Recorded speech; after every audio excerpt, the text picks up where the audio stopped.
Merci, Monsieur le maire. D'abord, je vous rappellerai, comme je l'ai fait à la séance précédente, que notre groupe s'appelle Saint-Maur Écologie Citoyenne, que nous soyons de droite ou de gauche, peu importe. Les deux sont tout à fait admis dans notre groupe. Mais ça n'est pas l'appellation officielle de notre groupe. L'appellation officielle, par respect pour nos électeurs, s'il vous plaît, Saint-Maur Écologie Citoyenne.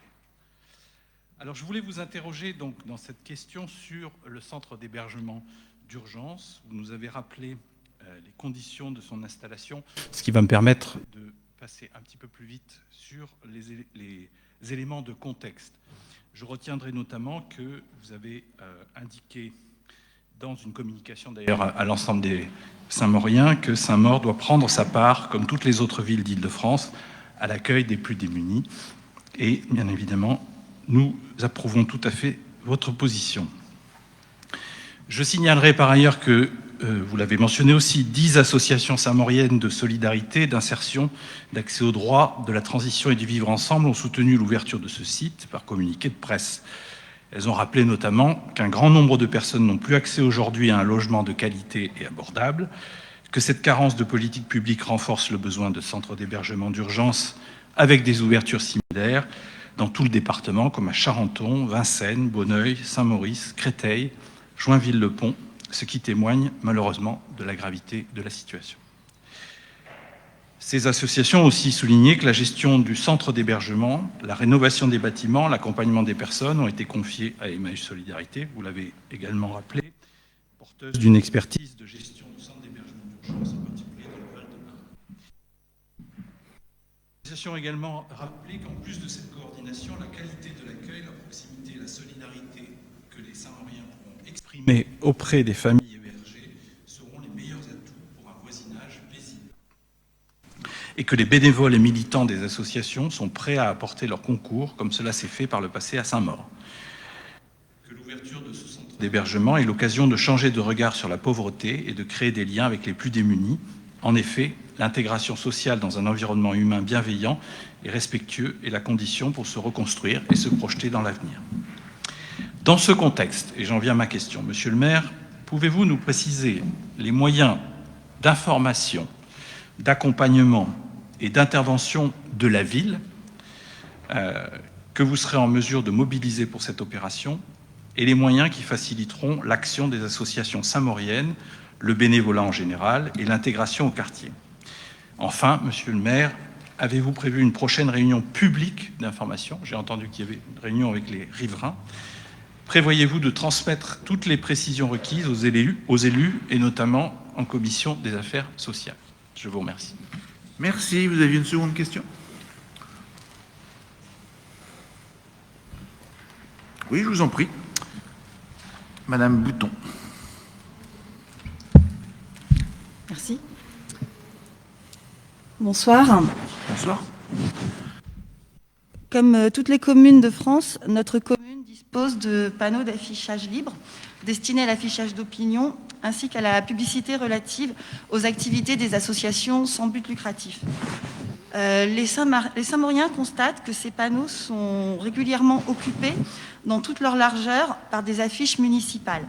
Ces affiches sont souvent à visée civique, ville apaisée 30, port du masque, déneigé devant votre porte comme ce matin.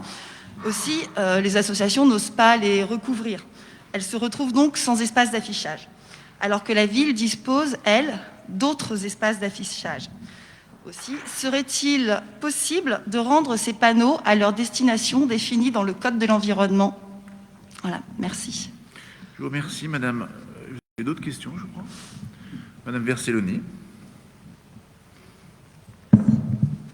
Voilà, bonsoir à tous. Ma question porte sur le permis de construire du 70 avenue du Général Leclerc. Donc, plus personne n'ignore aujourd'hui l'existence d'un arbre plusieurs fois centenaire au 70 avenue du Général Leclerc. Sauf bien sûr si vous ne lisez pas la presse écrite et que vous n'êtes pas non plus sur les réseaux sociaux. A priori, dans ce projet, le PLU est respecté. Par contre, quand on voit les plans du projet, on peut se poser des questions. Cela donne l'impression, et pas seulement je pense, que la ramure de ce chêne fera de l'ombre pour beaucoup de logements, qu'il est vraiment juste à proximité du bâtiment. J'ai quelques questions. Comment empêcher les vibrations pouvant lui porter atteinte lors des travaux? Des erreurs de manœuvre en d'engin aussi, des terrassements malencontreux, des dégâts pour le système racinaire de l'arbre lors des fondations, a priori qui devront être assez profondes parce qu'il y a des parkings en sous-sol pour les 10 logements. Au vu de cette situation, peut-être serait-il nécessaire de modifier le PLU afin d'éviter dans le futur que des arbres remarquables puissent souffrir de cette manière. J'ai un problème avec eux.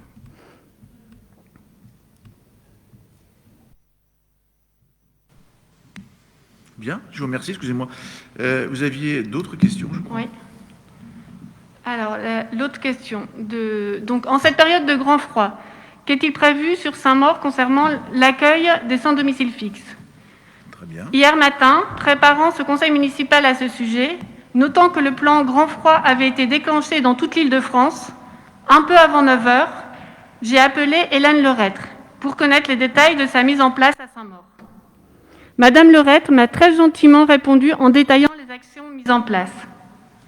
Par contre, j'attends toujours la réponse à une demande que je lui avais formulée. Puis-je visiter le centre d'accueil pour les personnes vulnérables, a priori installé au stade Fernand-Sastre?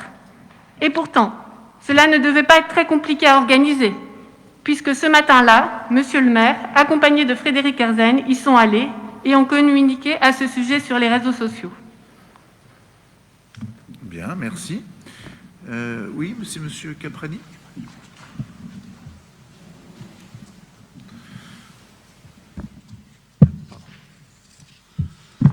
Bonsoir à tous.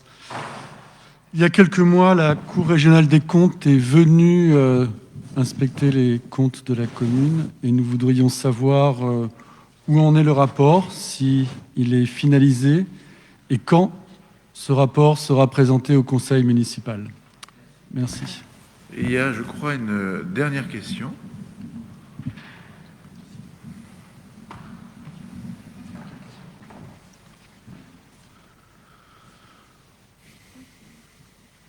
Oui, notre dernière question, ça serait qu'on souhaiterait avoir un bilan régulier sur la sécurité routière à Saint-Maur, par exemple 2 fois par an. Bien, je vous remercie. Vous avez mis gravement en cause une de nos élus, en qualifiant même la politique publique qu'elle menait d'abjecte, alors même qu'elle exerçait une délégation issue du Code général des collectivités territoriales. Avez-vous présenté des excuses et retiré le poste concerné?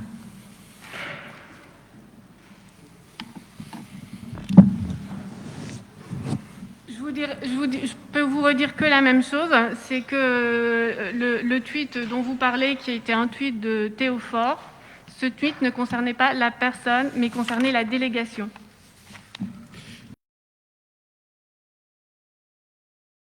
Vos questions. J'ai reçu une question de Saint-Maur Avenir.